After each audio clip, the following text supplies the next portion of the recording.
Hey, gorgeous. Oh my gosh, I'm sort of back, kind of back, tiptoeing back into work and podcasting and speaking to you lovely lot. For those of you that are new or haven't listened to some recent episodes, I have had some surgery recently, so I have taken a bit of a break, taken some time out and completely switched off from all social media, which FYI is amazing, and also not been recording podcasts. I've not been doing anything. So I wanted to do a short little episode just to give you a bit of an update because I'm not fully back. I'm not going to be back for a few more weeks properly, but I had to share with you what the most incredible transformations have been happening over the last couple of weeks, and I want to share a couple of things that maybe you could consider for yourself if you are in that place where you feel like you're ready for greater things.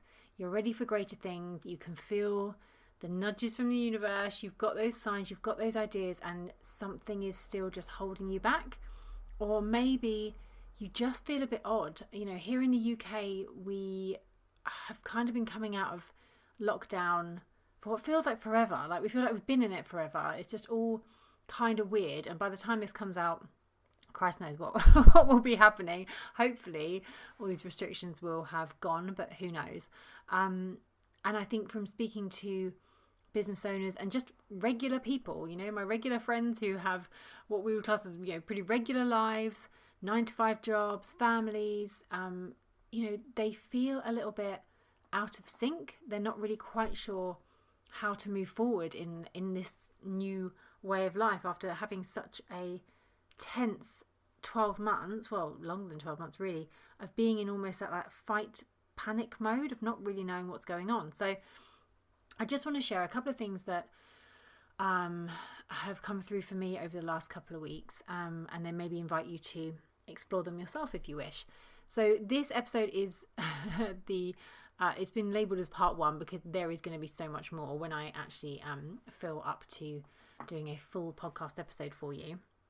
But something I want to share is that I felt for a very long time, probably for about 9 months or so, that something was shifting for me personally, but also for my business. I'd kind of fallen out of love with the coaching industry, which is not a secret. I've spoken to many people about that. I think every person calls themselves a coach, even when they're not a coach. And I've seen a lot of awful, terrible, damaging, in air quotes, coaching happening, and it really frustrates me. So I could feel a shift coming there. The online space can be toxic as fuck. It's awful in so many ways. There's so much nonsense out there. So I found myself getting more and more frustrated with this industry that I found myself in. And I wasn't really quite sure where to go with it. And it's taken me having to have eye surgery to the point where I literally just couldn't really see for the best part of 10 days while I recovered from the initial operation, to give myself that time and space to actually listen to what was coming through, to actually allow myself to stop, to actually properly rest. And this is the first thing, sorry, this is probably not going to be massively succinct, because this is the first time I'm back recording. It all feels a little bit alien actually. But the first thing I want to share, and the first thing I want to invite you to explore for yourself, is giving yourself the gift of time alone. Completely alone, with you, your thoughts, your journal, some meditations, maybe some great, you know, healing audiobooks, but just give yourself some time alone. It's so popular now to go on these big retreats, which, I mean, don't get me wrong, I love the idea of some of these retreats. I'm more than happy to go and, you know, swan around in Bali for a week to find myself or whatever. That sounds lush. However, for me, I was obviously just recovering from surgery, so I wasn't exactly feeling great. And it was just me laid on my sofa for the best part of 10 days on my own. And it was like a retreat because I could not distract myself with work. I couldn't see to log onto my laptop. I couldn't distract myself with social media on my phone because I couldn't see it. So it was a real conscious decision for me that I was going to take this time to heal, both from my physical surgery, but also from what has been like a really, really tough 9 months. And I will be far more open about all that stuff and the things that have been going on, which I hope will help inspire and encourage you over the last 9 months in my life. But that will be in part 2. But for now, what I want to share is that the insights that I have got into what I'm going to be doing with the business have been phenomenal. I have such a clearer idea of what's going to happen, and it feels exciting again. For so long, the business has not felt exciting.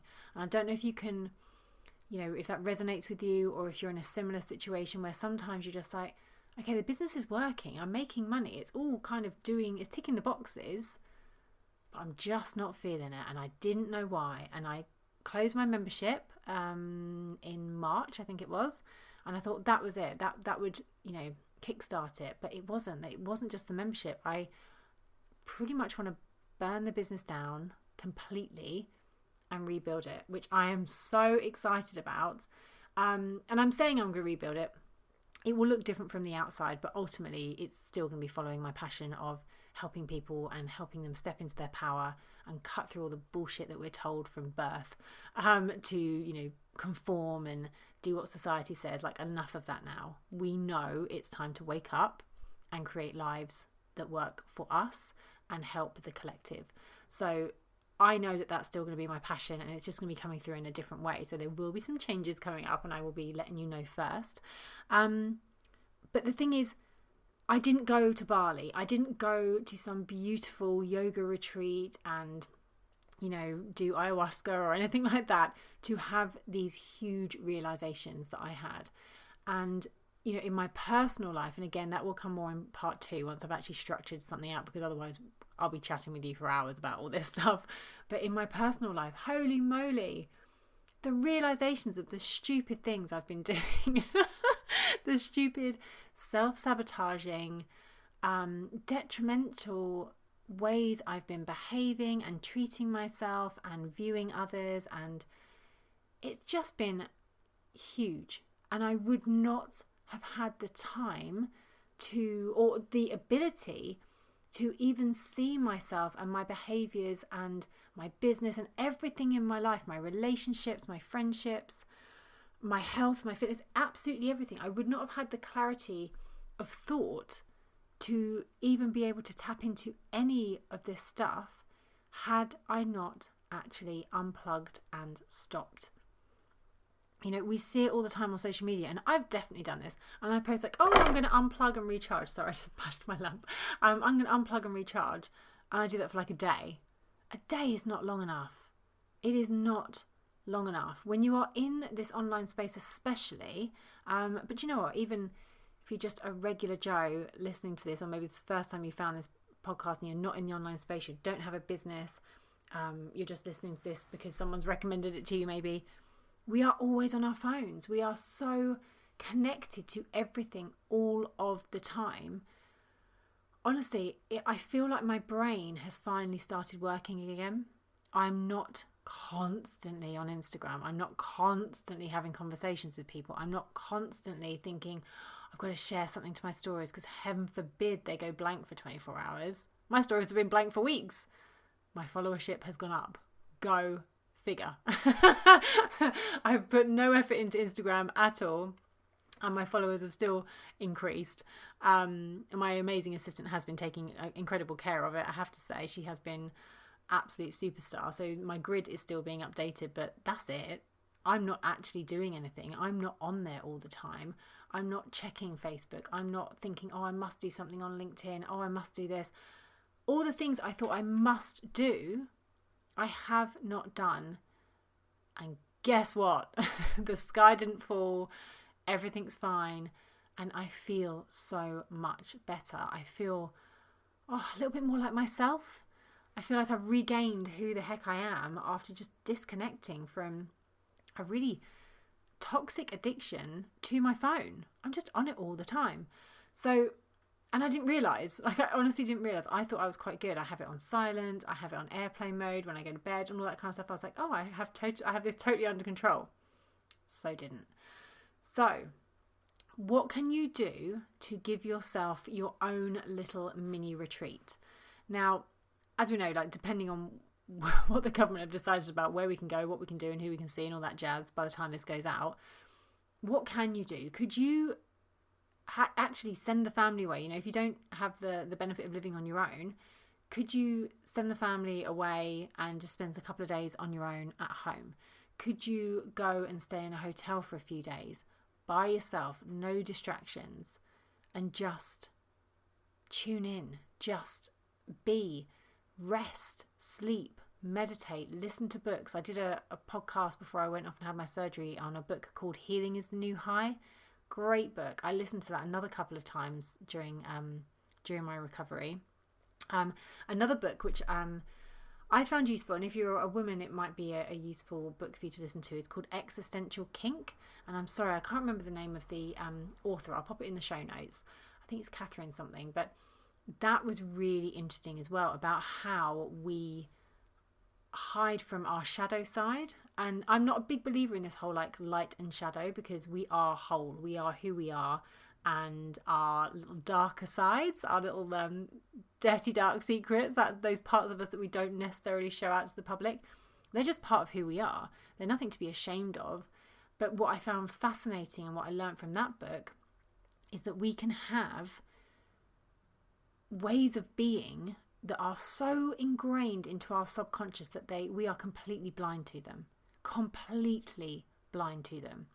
And you may be listening to that and go, well, yeah, of course. And I've known that on a conscious level for a very, very long time, that we have, you know, everything that we have in our reality, we have in some way attracted to us because it serves a purpose. So even the crap stuff that we have, or the bad feelings, the bad relationships, the toxic friendships, the bad business decisions, the lack of money, or whatever it might be, there is a reason that is in our life, and it is serving a purpose.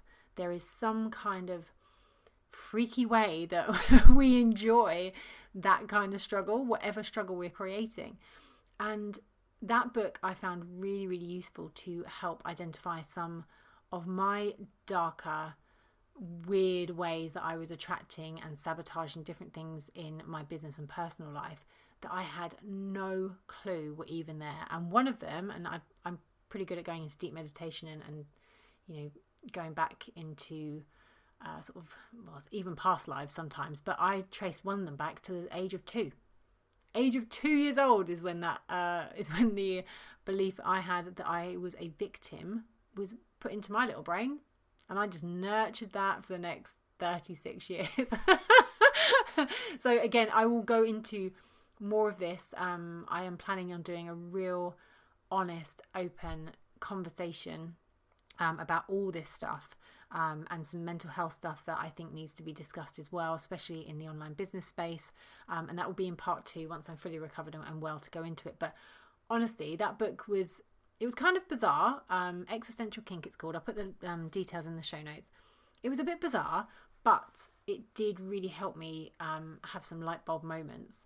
And again, I would not have had that had I not given myself the time. And I didn't. And here's the thing. You might be listening to this going, well, how can I possibly get the time? There is no way I can take that amount of time off. I can't take a break. I've got the kids, blah, blah, blah, blah, blah. Whatever it is you're telling yourself, I hear you. I so hear you, because I would not have consciously taken all this time off work had I not been told I must have surgery and there was no way around it, and it was just going to take me a long time to recover and I just had to deal with it. There is no way I would have consciously said, yep, do you know what?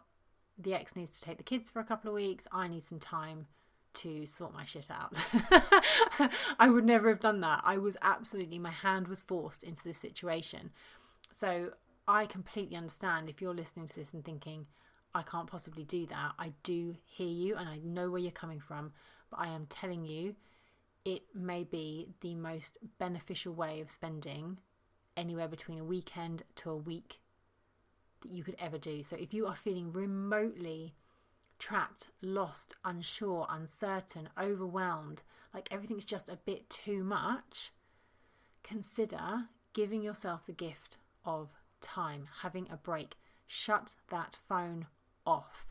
Take off. I've uninstalled all social media from my phone.